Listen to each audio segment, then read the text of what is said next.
Le FC Barcelone continue d'agiter l'actualité avec plusieurs informations importantes avant le Clasico face au Real Madrid. Entre mercato, anniversaire, décisions tactiques et gros dossiers en préparation, le club catalan prépare déjà l'avenir tout en restant concentré sur la fin de saison.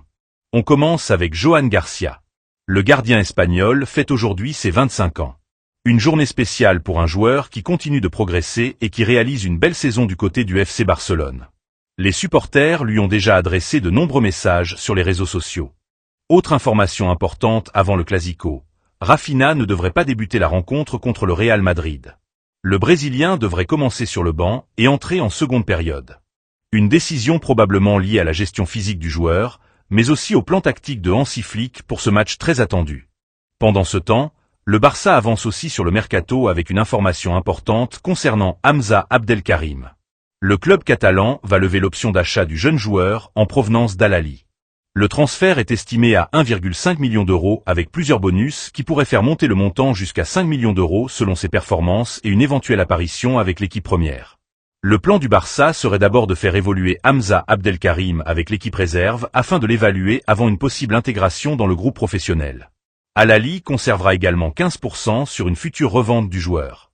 Une stratégie qui montre encore une fois que Barcelone continue de miser sur les jeunes talents pour préparer le futur. Mais un autre dossier commence à inquiéter certains supporters, l'avenir de Rafinha. La Liga saoudienne pousse très fort pour recruter l'ailier brésilien. Une offre totale pouvant atteindre 90 millions d'euros est évoquée, avec un salaire annuel estimé à 30 millions d'euros pour le joueur.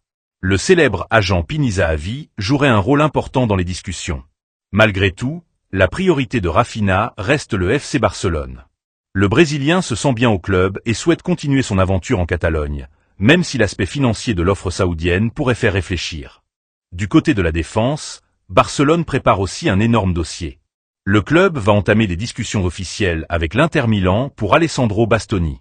Le défenseur italien est considéré comme une priorité pour renforcer l'arrière-garde catalane. L'Inter demanderait au minimum 60 millions d'euros pour laisser partir son joueur. Mais le Barça espère réduire ce montant, possiblement grâce à un échange incluant certains joueurs.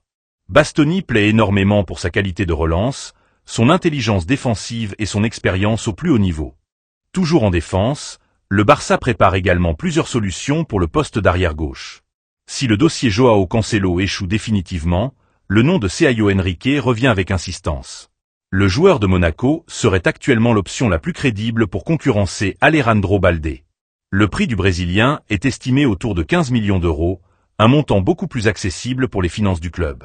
Barcelone apprécie particulièrement son profil offensif et sa qualité technique. D'autres noms comme Grimaldo et Cucurella figurent aussi sur la liste, mais Sergio Henrique semble aujourd'hui avoir une longueur d'avance. Enfin, Barcelone surveille également Andrei Rayu, le latéral droit du Rayo Vallecano.